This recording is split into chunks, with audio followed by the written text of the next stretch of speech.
the end. We have a happy ending for you guys today. All right? Without further ado, let's get into today's stories.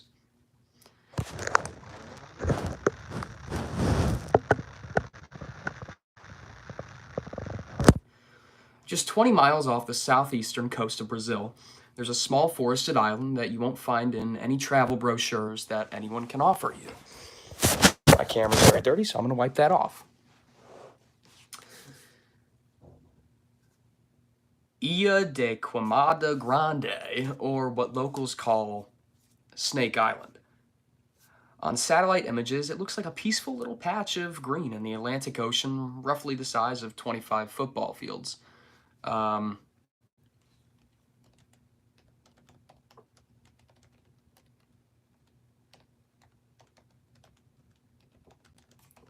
Sorry.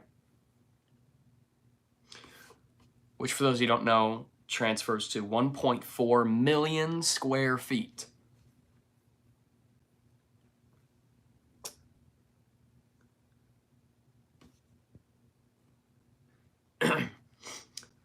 With dense forest, large rocky cliff sides that you could barely climb.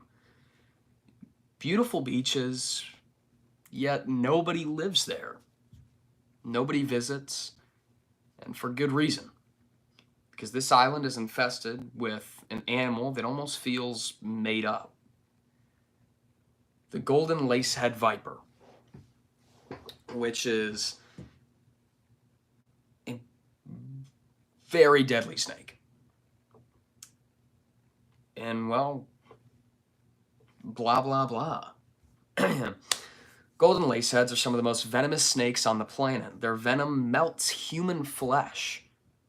That's like putting your arm in the sun and just leave it there. It does worse. It's literally melting your flesh. And if you get bitten and don't receive immediate treatment, you will be dead in under an hour. And keep in mind, it's called Snake Island, meaning there's not just a couple snakes. This island is infested with these venomous snakes. Their estimates say there's up to 4,000 vipers on just this one island. That's one snake for every square meter. Brazil's Navy patrols those waters, and there are government signs warning of death. No tourists, no guides, no ferries, and absolutely no people. This place is absolutely forbidden. Even scientists can only visit with a military escort and heavy protective gear, and only a few are granted that access each year. So when there's a 33-year-old amateur herpetologist named Miguel Santos decided he was going to sneak onto Snake Island. Everyone thought he was insane, but sure enough, he was confident. He grabbed his bags, he grabbed his things, and he headed off. Miguel was obsessed with snakes, a self-taught field researcher with a GoPro, a waterproof drone, and a YouTube channel with barely 2,000 followers. He wanted to make his name by filming what no one else could. First-hand footage from inside Snake Island up close with the laceheads, which is absolutely insane to do and insanely illegal. I'm not condoning it, but if someone does get footage, let me know. He planned it like a very movie-like heist. He rented a boat under a fake name. He scouted the coastline by drone. And early one foggy morning in 2020, just before COVID ended up shutting our world down, he launched from Itaim, Brazil. I'm sorry if I'm not pronouncing these right, I'm sorry. And he headed into those forbidden waters. No permits, no safety gear, just a camera and a machete. Now, obviously, machetes are a gardening tool, which can be used to cut those heavy, thick vines. Because keep in mind, this is a small island, but it is heavily forested, and these cliffs are terrible to climb. You need special gear for this. and he's with a GoPro and a camera and just a little bit of gear. So you need a machete to cut through these thick vines. It's very harsh. So he saddles up, he hops on his boat, and he sails. He's sailing for what could have been hours, and by the time the island appeared out of the mist, Miguel's adrenaline had already kicked in. Feeling a little nervous, a little bit of hesitant, but he's still going. He slipped on the gloves and the snake gaiters, turned on his GoPro, and paddled a rubber dinghy to shore. There were no guards, no helicopters, just the birds, the wind, and silence. Well, as he stepped onto the beach, the jungle in front of him looked still beautiful, with lots of vines, lots of growth. No really snakes in sight yet. Just looks peaceful enough. So he hops out of his boat and he walks up. He says he stepped onto the beach, the jungle in front of him. He took a few steps inland, and then in the undergrowth ahead, something moved.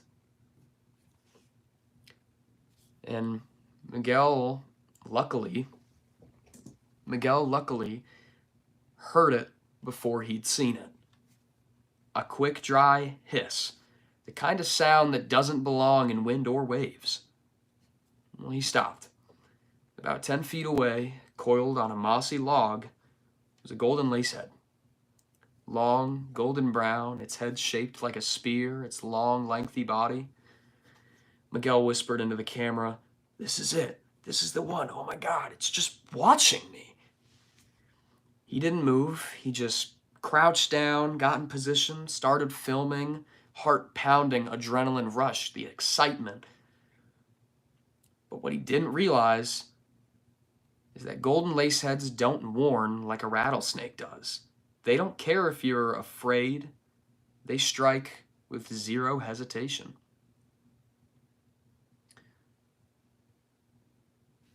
What's going on? Is everything okay?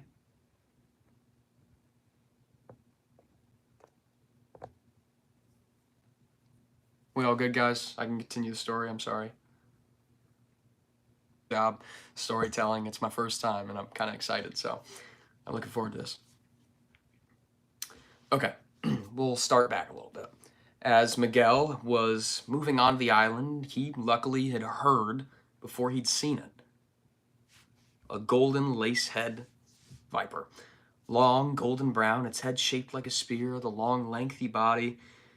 Miguel had whispered into his camera, "This is it. This is the one. Oh my God, it's just watching me." He didn't move, but he saddled up, crouched down, got in his position, started filming, his heart pounding, his adrenaline through the roof. The excitement is just pulsing through his veins. He's about to get a great discovery, and he could blow up. This is his big moment. But what he didn't realize is that golden laceheads, they don't warn like a rattlesnake does by shaking its tail. In fact, they don't care if you are afraid. They strike with zero hesitation. They go right for it. But what Miguel missed was one he didn't see right behind him. It wasn't any warning, just a flash of movement right behind his knee on his right side. Then a pop, like someone snapped a rubber band into his flesh. Pain already starting, the intense burning as it began to rise up his leg. Miguel spun around and saw it. Another viper slithering back into the brush. The venom worked fast. His calf began to swell and blister. His heart had raced. His adrenaline, he almost didn't feel it. As his vision began to blur, he knew what came next. Necrosis, vomiting, convulsions. He had maybe 45 minutes to live. Miguel had ran. The branches are whipping at his face as the jungle seemed to watch him from every angle. There were snakes in the trees, under the rocks, coiled along the path that he just walked through. They were almost, he felt, chasing him. He was scared. He had very limited time left to live, and he was worried, rightfully so. He crashed onto the beach as he ran there, barely able to breathe, and then collapsing into his boat, trying to get out of there as he paddled blind with no direction, his limbs going numb. He began to vomit. He vomited once and felt it again, and by the time a fisherman was taking a boat and saw him, hours later, drifting toward the mainland,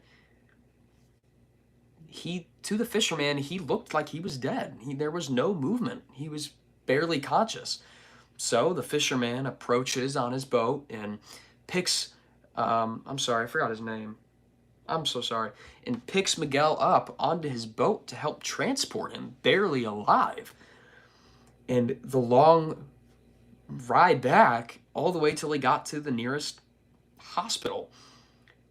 And shortly after arriving and receiving medical attention, doctors confirmed that indeed he did get bit by a golden lacehead. He was stabilized in Sao Paulo's largest hospital, 2 days in the intensive care unit. He had lost partial use of his leg that was bit for months. No moving. It was hard. You have to regain all of that back. And sadly, all this seemed like nothing.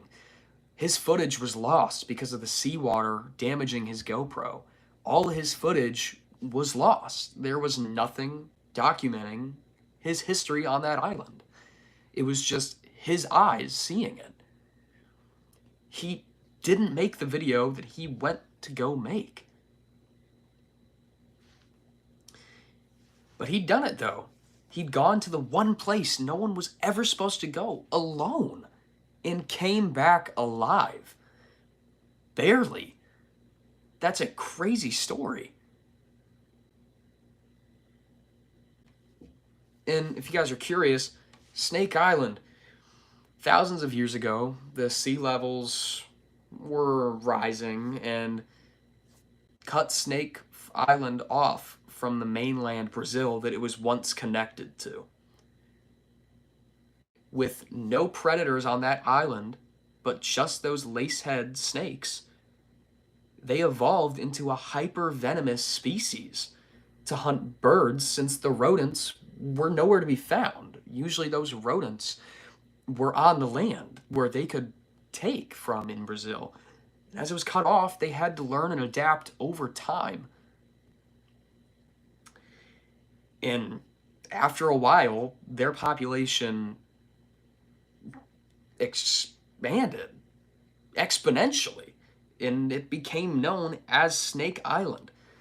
And because of the encounters people have faced there and the deaths that have been caused from those bites, Brazil began to make it completely illegal to visit that island without clearing it with a professional. Not for your safety, though. It wasn't for your safety, most of all. It was for the snake's safety, which is hard to believe.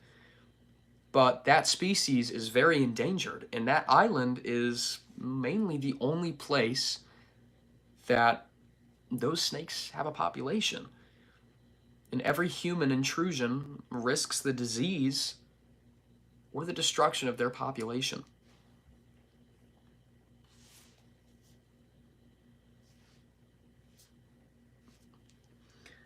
Thank you. I'm trying my best.